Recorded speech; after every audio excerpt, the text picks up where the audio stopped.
ഈശോയെ നന്ദി, ഈശോയെ സ്തുതി. എൻ്റെ പേര് ടീന. ഞാൻ വയനാട് ജില്ലയിൽ നിന്ന് വരുന്നു. അമ്മ മാതാവും ഈശോയും എനിക്ക് ചെയ്തു തന്ന വലിയൊരു അത്ഭുതത്തിൻ്റെ സാക്ഷ്യം പറയുവാനാണ് ഞാൻ നിങ്ങൾക്ക് മുമ്പിൽ നിൽക്കുന്നത്. ഞാനൊരു BSc നഴ്സാണ്. ഓസ്ട്രേലിയയിൽ പോയി അഡാപ്റ്റേഷൻ കഴിഞ്ഞ് ഫസ്റ്റ് ഇൻ്റർവ്യൂവിൽ തന്നെ ജോബ് ഓഫർ ലഭിച്ച് ഞാൻ നാട്ടിൽ വന്ന വ്യക്തിയാണ്. ഇവിടെ വന്ന് ഞാൻ എൻ്റെ പേപ്പറുകളെല്ലാം പൂരിപ്പിച്ച് ഹോസ്പിറ്റലിൽ അയച്ചു കൊടുത്തു. അവരത് ഇമിഗ്രേഷനിലേക്ക് സബ്മിറ്റ് ചെയ്യുമ്പോഴത്തേക്കും സഡനായിട്ട് ഓസ്ട്രേലിയയുടെ റൂള് ചേഞ്ചായി. ഞങ്ങൾക്ക് ജോബ് തരാൻ കഴിയില്ല. കാരണം അവിടുത്തെ പുതിയ റൂൾ അനുസരിച്ച് 4 വീക്ക് ഹോസ്പിറ്റലുകാർ അഡ്വർടൈസ്മെൻറ്റ് കൊടുത്ത് ഗവൺമെൻറ് ജോബ് കിട്ടണമെങ്കിൽ അവിടുത്തെ ഒരു ഓസ്ട്രേലിയൻ സിറ്റിസണോ ന്യൂസിലൻഡ് സിറ്റിസണോ ആയിട്ടുള്ള വ്യക്തി ആണെങ്കിൽ കൊടുക്കാം. ഇല്ല, പുറത്തൊരു ഇൻ്റർനാഷണൽ കാൻഡിഡേറ്റിന് കൊടുക്കണമെങ്കിൽ നമ്മൾ അവരെക്കാൾ എലിജിബിൾ ആക്കിയിരിക്കണം എന്നൊരു റൂള് വന്നു. ഹോസ്പിറ്റലുകാർ എന്നോട് വീണ്ടും റീഅപ്ലൈ ചെയ്യാൻ പറഞ്ഞു. അതിൽ ഞാൻ സെലക്റ്റഡ് ആവുകയാണെങ്കിൽ വിളിക്കാമെന്ന് പറഞ്ഞു. ശരിക്കും ഞാൻ പഠിച്ചിറങ്ങി വെറും 3 വർഷം മാത്രമേ എക്സ്പീരിയൻസ് ഉള്ളൂ. അത് കഴിഞ്ഞിട്ടാണ് ഞാനിത് എഴുതി പോയത്. വെറും 3 വർഷം ഓസ്ട്രേലിയ ജോലി കിട്ടുക എന്നുള്ളതൊരു ഡിഫിക്കൽട്ട് ടാസ്ക്കാണ്. 3 വർഷം മാത്രമേ എക്സ്പീരിയൻസ് ഉള്ളൂ. എനിക്ക് ആദ്യം തന്നെ ജോലി കിട്ടി. അത് നഷ്ടപ്പെടുകയും ചെയ്തു. അങ്ങനെ ഞാൻ ബാംഗ്ലൂരിലാണ്. ഞാൻ അവിടെ വെച്ച് ഫേസ്ബുക്കും യൂട്യൂബും വഴി കൃപാസനത്തെ പറ്റി അറിഞ്ഞു. ഞാൻ ഇവിടെ വന്നു. ഞാൻ ഉടമ്പടി എടുത്ത് ഓൾറെഡി ഞാൻ റീഅപ്ലൈ ചെയ്തിരിക്കുകയായിരുന്നു. അന്ന് അവരെന്നോട് ഞാൻ റീഅപ്ലൈ ചെയ്തിട്ട് വിളിച്ചപ്പോൾ അവരെന്നോട് പറഞ്ഞായിരുന്നു, നിൻ്റെ ഇൻ്റർവ്യൂവിൻ്റെ റെക്കോർഡിങ്സ് ഞങ്ങളുടെ കയ്യിലുണ്ട്. ഇനിയും ഇൻ്റർവ്യൂ പാനൽ തീരുമാനിക്കുകയാണെങ്കിൽ വീണ്ടും ഇൻ്റർവ്യൂ അറ്റൻഡ് ചെയ്യേണ്ടി വരും. ഇല്ലെങ്കിൽ ആ റെക്കോർഡിങ് വെച്ചിട്ട് വീണ്ടും ഇൻ്റർവ്യൂ ചെയ്തവരെ വെച്ച് നോക്കിയിട്ട് എലിജിബിൾ ആണെങ്കിൽ വിളിക്കാമെന്ന് പറഞ്ഞു. ഞാൻ ജനുവരി 4 ഇവിടെ വന്ന് ഉടമ്പടി എടുത്തു. ശക്തമായിട്ട് പ്രാർത്ഥിച്ചു. എന്നെ തന്നെ നവീകരിച്ചു. കൃത്യം ഒരാഴ്ച കഴിഞ്ഞപ്പോൾ അവിടെ നിന്ന് ഹോസ്പിറ്റലിൻ്റെ ഡയറക്ടർ ഓഫ് നഴ്സിംഗ് വിളിച്ചിട്ട് എന്നോട് പറഞ്ഞു, മൊത്തം 253 ആപ്ലിക്കേഷൻ സോർട്ട് ഔട്ട് ചെയ്തതിൽ നിന്നും ഏറ്റവും ഫസ്റ്റായിട്ട് ഏറ്റവും ബെസ്റ്റ് ആൻസേഴ്സ് കൊടുത്ത് ഇൻ്റർവ്യൂവിൽ സെലക്ട് ആയിരിക്കുന്ന വ്യക്തി ഞാനാണെന്ന്. വീണ്ടും ഒരു ഇൻ്റർവ്യൂ ഇല്ലാതെ അമ്മ മാതാവ് എന്നെ അനുഗ്രഹിച്ചു. അതിൻ്റെ 2 ദിവസം കഴിഞ്ഞപ്പോൾ തന്നെ എനിക്ക് പുതിയ ഓഫർ ലെറ്റർ വന്നു. അതും കൂടുതൽ സാലറിയോടുകൂടി, നേരത്തേതിനേക്കാൾ കൂടുതൽ സാലറിയോടുകൂടി ഫാമിലി അക്കോമഡേഷനും വിസയും ഫാമിലി അക്കോമഡേഷനും ഫുഡും ഫ്രീ ആയിട്ടുള്ള പുതിയ ഓഫർ ലെറ്ററാണ് എനിക്ക് വന്നത്. അതിൻ്റെ നെക്സ്റ്റ് സ്റ്റെപ്പ് എന്ന് പറയുന്നത് സ്പോൺസർഷിപ്പിന് കൊടുക്കുക എന്നുള്ളതായിരുന്നു. ആ സ്പോൺസർഷിപ്പിന് കൊടുത്തു. ഞാൻ 4 ദിവസമായിട്ടും യാതൊരു ഇതുമില്ല. അങ്ങനെ യൂട്യൂബിൽ ആരാധന കണ്ടു. അപ്പോൾ എൻ്റെ ആൻറ്റി യൂട്യൂബിൽ കമൻ്റ് ഇട്ടു. ഞങ്ങൾക്ക് ഒരുപാട് അനുഭവം ഉണ്ടായിട്ടുണ്ട്. അങ്ങനെ യൂട്യൂബിൽ കമൻ്റ് ഇട്ടിട്ട് കൃപാസനത്തിൽ നിന്ന് ലൈക്ക് അടിക്കുന്നതിൻ്റെ പിറ്റേന്ന് തന്നെ അത് നടക്കും.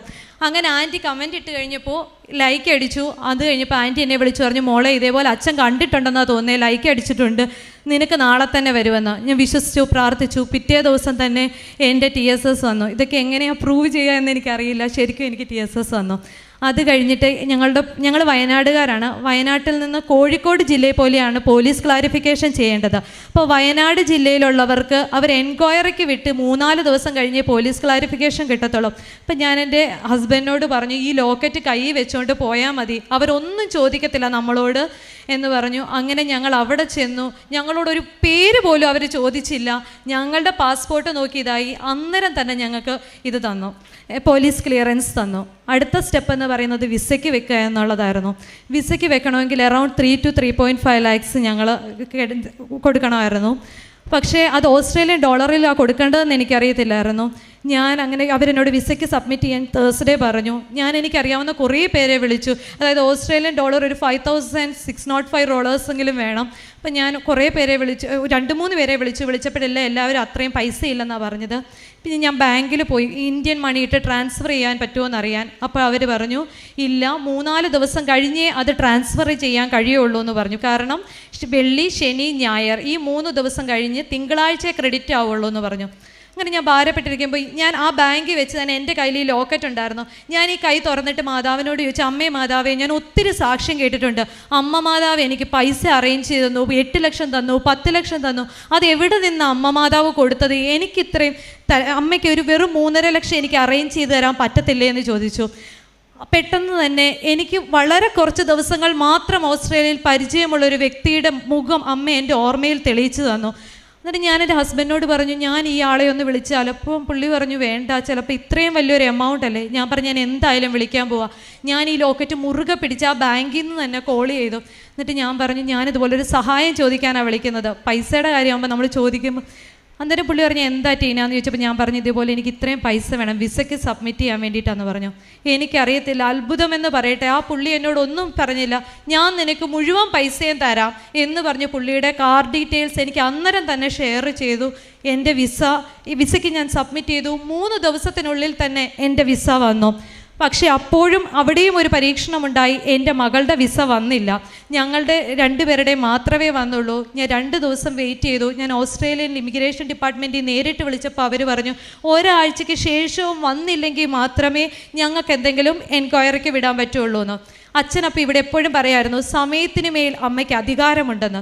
ഞാൻ അന്ന് രാത്രിയിലെ പ്രാർത്ഥനയിൽ ഉടമ്പടിയിൽ ഞാൻ തിരി കത്തിച്ച് വെച്ച് കരഞ്ഞ് പ്രാർത്ഥിച്ചു, അമ്മേ മാതാവേ നീ ആ സമയത്തിൽ ഇടപെടണമെന്ന്.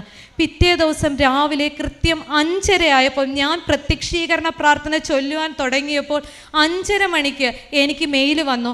എൻ്റെ മൊബൈലിൽ മെയിൽ കിടപ്പുണ്ട്. 5:30 ആയപ്പോൾ ഞാൻ തിരി കത്തിക്കുകയും മെയിൽ വരികയും കൂടെ ആയിരുന്നു. എൻ്റെ മകളുടെ വിസയായിരുന്നു അത്. ഇത്രത്തോളം അനുഗ്രഹം ചെയ്തു തന്ന എൻ്റെ അമ്മ മാതാവിന് 1000 നന്ദി ഞാൻ രേഖപ്പെടുത്തുന്നു. അതോടൊപ്പം തന്നെ എന്നെ ഒരു ദൗത്യം എന്ന വണ്ണം എൻ്റെ അമ്മ മാതാവ് ഏൽപ്പിച്ചൊരു കാര്യം നിങ്ങളോട് ഷെയർ ചെയ്യാൻ വേണ്ടി ഞാൻ ആഗ്രഹിക്കുകയാണ്. അതായത് ഈ കൃപാസനത്തിൽ ഉടമ്പടി എടുക്കുവാൻ ധ്യാന ദിവസങ്ങളിൽ വരാൻ കഴിയില്ലെന്ന് എനിക്കറിയില്ലായിരുന്നു. അങ്ങനെ ഞാൻ ഒരു ധ്യാന ദിവസത്തിലാണ് ഇവിടെ ആദ്യമായി വന്നത്. ഞാൻ ആ സൈഡിലിരിക്കുമ്പോൾ എൻ്റെ അടുത്തിരുന്നത് ഹിന്ദു മതത്തിൽപ്പെട്ട ഒരു ആൻറ്റി ആയിരുന്നു. അപ്പം ഞാൻ ആ ആൻറ്റിയോട് ഈ ഉടമ്പടിയെ പറ്റി ചോദിച്ചു എന്താണെന്ന്. പുള്ളിക്കാരി ഇത് പറഞ്ഞു കഴിഞ്ഞ് തന്നിട്ട് പുള്ളിക്കാരി എന്നോട് പറഞ്ഞു, മോളെ ഞങ്ങളൊക്കെ നിത്യവൃത്തിക്ക് കഷ്ടപ്പെടുന്നവരാണ്, ഞങ്ങൾക്ക് പത്രം കുറേ നാളായിട്ട് കിട്ടുമായിരുന്നു. അപ്പം ഞങ്ങൾ വിചാരിക്കുന്നത് ഒരുപാട് പൈസ കൊടുത്താലാണ് ഈ ഉടമ്പടി എടുക്കാൻ കഴിയുന്നതെന്നാണ്. പക്ഷേ ഇവിടെ വന്നപ്പോഴാണ് അറിഞ്ഞത് വെറും 100 രൂപ മാത്രം, അത് നേർച്ച വസ്തുക്കൾ അവർ കാണിച്ചു തരികയാണ്. ഇത്രയും നേർച്ച വസ്തുക്കൾ ഞങ്ങൾക്ക് കിട്ടി, ഈ പൈസയ്ക്ക് ഞങ്ങൾക്ക് ഇത് ഉടമ്പടി എടുക്കാൻ കഴിയുമെന്ന് അറിഞ്ഞിരുന്നതെന്ന്. അങ്ങനെ ആരെങ്കിലും ഉടമ്പടി എടുക്കുവാൻ വേണ്ടി ഒത്തിരി പൈസയാകുമെന്ന് കരുതി വൈകുന്നുണ്ടെങ്കിൽ ഇവിടെ ഒരു പൈസയുമില്ല, ഒരു ബിസിനസ്സും നടക്കുന്നില്ല. നിങ്ങൾക്ക് ഇവിടെ വന്ന് ഉടമ്പടി എടുത്ത് മാതാവിൽ നിന്ന് ഉടനടി പരിഹാരം നേടിപ്പോകാൻ സാധിക്കും. അതുപോലെ തന്നെ എൻ്റെ കൂട്ടുകാരിക്ക് ന്യൂസിലൻഡിൽ ജോലി ലഭിക്കുവാൻ വേണ്ടിയിട്ട് അവൾ എന്നോട് പറഞ്ഞു. ഞാൻ അവളോട് കൃപാസനത്തെ പറ്റി പറഞ്ഞു, ലൈറ്റ് ക്യാൻഡിൽ പ്രെയറിനെ പറ്റി പറഞ്ഞു.